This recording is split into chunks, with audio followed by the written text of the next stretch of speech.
नमस्कार, मेरा नाम डॉक्टर इंदु भाना है। मैं कंसल्टेंट न्यूरोलॉजिस्ट हूँ, मस्तिष्क एवं रीढ़ विशेषज्ञ और इंदौर शहर में अपनी सेवाएं देती हूँ। तो आज का जो हम इस टॉपिक पे बात करने वाले हैं कि माइग्रेन और एसिडिटी का क्या संबंध है। बीइंग अ न्यूरोलॉजिस्ट मैंने बहुत सारे ऐसे पेशेंट्स देखे हैं जो कि बताते हैं कि हमको मैडम गैस हो जाता है और फिर गैस सिर में चढ़ जाती है और सर दर्द होने लग जाता है।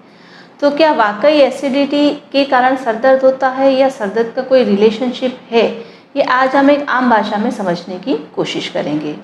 एक टर्मिनोलॉजी है जो हमारी मेडिकल लैंग्वेज में है, गट ब्रेन एक्सिस। गट यानी कि पेट, ब्रेन यानी कि मस्तिष्क। तो यह एक्सिस हमें समझाती है कि पेट का सीधे सीधा असर मस्तिष्क पे है और मस्तिष्क का सीधे सीधा असर पेट पे है।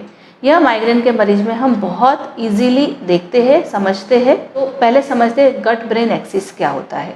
हमारा जो पेट और उसकी आंतें होती है उसमें बहुत सारे बैक्टीरियाज होते हैं जिसमें से कंटिन्यूस कुछ हार्मोन्स, न्यूरोपेप्टाइड्स वगैरह रिलीज होते हैं या खून में जाते हैं और मस्तिष्क में काम करते हैं। सिमिलरली ब्रेन जब बहुत स्ट्रेसफुल कंडीशन में होता है या उस पर लोड ज़्यादा होता है या सर दर्द वगैरह होता है, तब कुछ ऐसे केमिकल्स या न्यूरोपेप्टाइड्स या न्यूरोट्रांसमीटर्स रिलीज होते हैं जो पेट की आंतों की जो मूवमेंट्स है उसको अफेक्ट करते हैं। सो दोनों ही एक दूसरे को प्रभावित कर सकते हैं। आज के हमारे जो लाइफस्टाइल अगर हम देखें तो माइग्रेन तीनों ही प्रकार के लोगों को प्रभावित करता है, चाहे बच्चे हो, चाहे बड़े हो, चाहे महिलाएं हो, चाहे पुरुष हो। हर कोई माइग्रेन से आज प्रभावित है। तो यह ऐसा क्यों होता है, यह आज हम समझते हैं। पहले शुरुआत करते हैं बच्चों से। बच्चे जो हम आजकल देखते हैं कि बिकॉज ऑफ स्टडीज़, पढ़ाई का लोड, खेलकूद का लोड, खेलने में वो लोग इतने व्यस्त और मग्न हो जाते हैं कि खाने पीने का ध्यान नहीं रहता है। आजकल बच्चे बहुत चूज़ी हो गए हैं, भले भूखे रहेंगे पर अपनी पसंद का खाना ही खाएंगे। उसके लिए आप देख सकते हैं कि टीनेज बच्चे जंक फूड बहुत खाने लगे हैं और आजकल बच्चों में सर दर्द हम ज़्यादा पाते हैं। तो कहीं ना कहीं यह एसिडिटी को अब प्रभावित करता है, एसिडिटी बढ़ाता है। इस प्रकार का खाना लंबे समय तक भूखे रहने से भी एसिडिटी होती है और अल्टीमेटली माइग्रेन को न्योता देती है।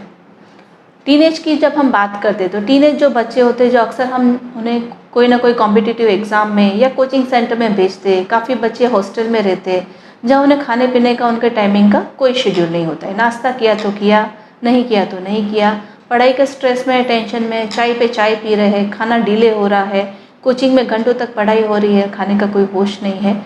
यह लॉन्ग टर्म में एसिडिटी को जब एसिडिटी को जन्म देता है और आगे जाके सर दर्द यानी कि माइग्रेन को भी जन्म देता है। तो बच्चों की लाइफस्टाइल हमने समझी।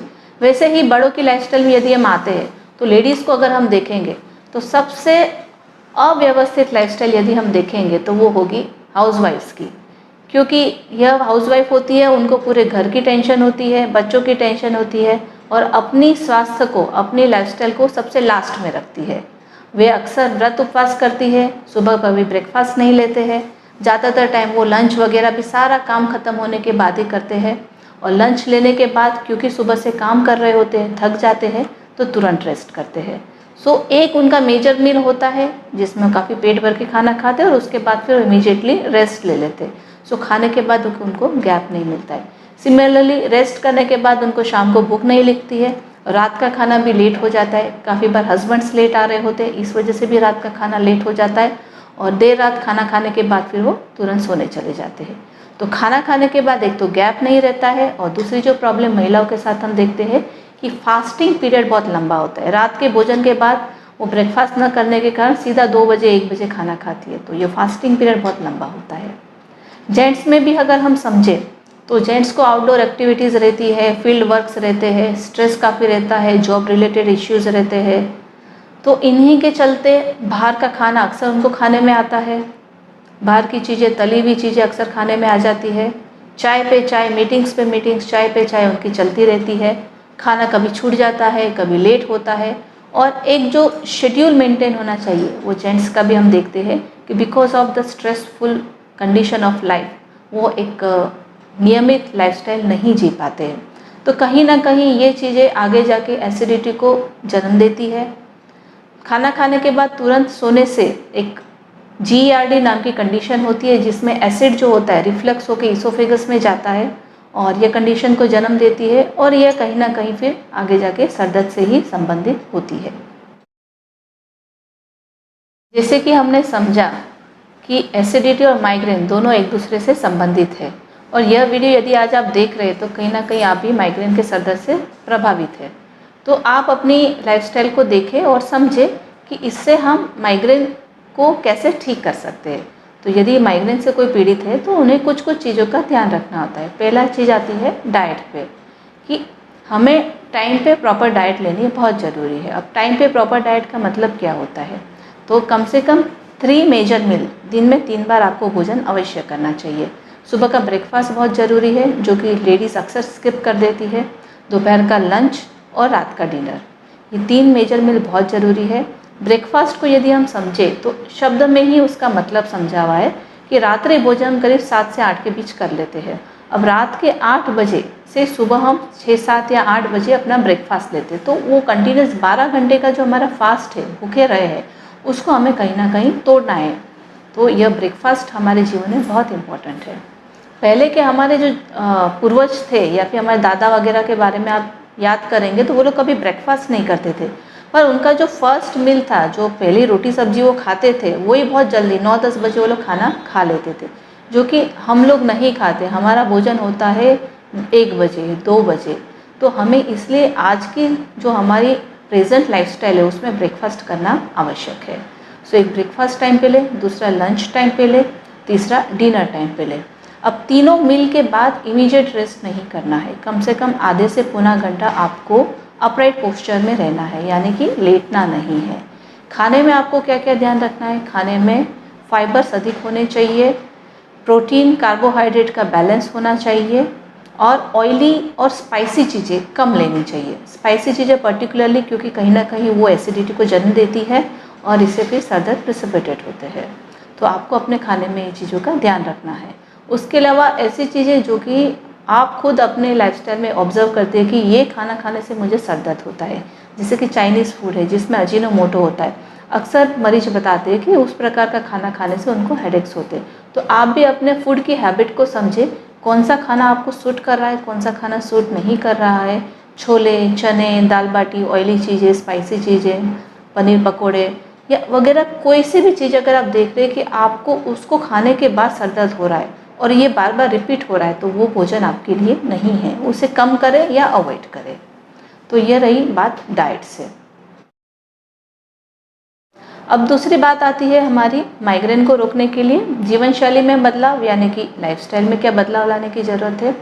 तो एक संतुलित नियमित जीवन जीना बहुत ज़रूरी है। संतुलित नियमित जीवन में भोजन आ जाता है, तो आहार आ जाता है और विहार भी आ जाता है। विहार में आता है हम किस प्रकार का एक्सरसाइज वगैरह हमारी लाइफ में है या नहीं, मूवमेंट्स है या नहीं, कंटिन्यूस हम रेस्ट फेज में ही है। जैसे आजकल मोस्ट ऑफ द लोगों की वाइट कॉलर जॉब होती है, जैसे हम डॉक्टर्स भी कंटिन्यूस बैठे रहते हैं ना, सुबह से लेकर शाम तक ओपीडीज कंसल्टेशन होते हैं, राउंड्स होते हैं, सो फिजिकल एक्टिविटी नहीं होती है।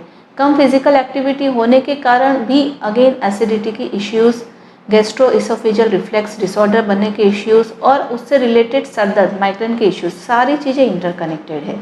सो एक अच्छा फिजिकल एक्टिविटी लाइफ में होना बहुत ज़रूरी है। सो दिन में कम से कम आधे से पौना घंटा हमें अपने लिए निकालना चाहिए, जिसमें हम रनिंग, वॉकिंग, स्विमिंग, बैडमिंटन खेलना, क्रिकेट खेलना, किसी भी फिजिकल एक्टिविटी में हम लोग इन्वॉल्व रहे। तीसरी चीज़ जो आती है हमारे जीवन शैली में बदलाव लाने की, कि जिससे हम माइग्रेन और एसिडिटी दोनों को कंट्रोल कर सकते हैं, वो है प्रॉपर स्लीप। 6 से 8 घंटे की एक अच्छी स्लीप, अच्छी नींद होना बहुत ज़रूरी है, क्योंकि अच्छी नींद लेने के साथ ही ये दोनों चीज़ें मैनेज होती है। सो टाइम पे सोना, टाइम पे उठना। अक्सर हम देखते हैं कि बच्चे हैं, बड़े हैं, लेडीज़ है, इवन बुजुर्ग भी आजकल मोबाइल देर रात तक चलाते हैं, सोशल मीडिया देर रात तक देखते रहते हैं, OTT प्लेटफॉर्म पे मूवीज़ एंड सीरीज़ वगैरह आती रहती है। तो सोने का टाइमिंग ऑलमोस्ट करीब करीब सिटीज़ में तो 11 से 12 का हो गया है और सुबह उठने का टाइम हो गया ऑलमोस्ट 8-9 बजे का। तो इसे हमें थोड़ा सा प्रीपोन करना है। सोने का टाइम 10:30, मैक्सिमम 10, 10:30 बजे सो जाना चाहिए, सुबह 6 बजे उठ जाना चाहिए। उससे क्या होगा, उससे सुबह एक तो एक्सरसाइज का आपको समय मिलेगा, अपने लिए समय आप निकाल पाएंगे जिसमें आप जो भी काम कर रहे हैं, जिस दिशा में आगे बढ़े, चाहे आप स्टूडेंट है, चाहे आप वर्किंग लेडी है, चाहे आप जॉब कर रहे हैं, आपको भविष्य में क्या करना है आप उसकी प्लानिंग कर सकते हैं। दूसरा, एक्सरसाइज का समय निकाल सकते हैं। तीसरा, बहुत इंपॉर्टेंट, ब्रेकफास्ट का समय मिलेगा, क्योंकि अक्सर हम उठते ही इतना लेट है, जल्दबाजी में होते और ब्रेकफास्ट का टाइम नहीं रहता है। टाइम रहता है तो हम खाना ऐसे खाते कि खा नहीं रहे, बस पेट में डाल रहे हैं। तो ये नहीं करना है, हमें तसल्ली से बैठना है और प्रॉपर खाना खाना है। तो सुबह जल्दी उठना हमारे लिए बहुत ज़रूरी है, इसके लिए रात को जल्दी सोना भी ज़रूरी है। सो माइग्रेन और एसिडिटी को हम इन तीनों चीज़ों से बैलेंस कर सकते हैं। Proper diet, timely diet, proper sleep, good quality of sleep and एक अच्छी फिजिकल एक्टिविटी। तो आइए माइग्रेन और एसिडिटी दोनों से हम दूर रहें।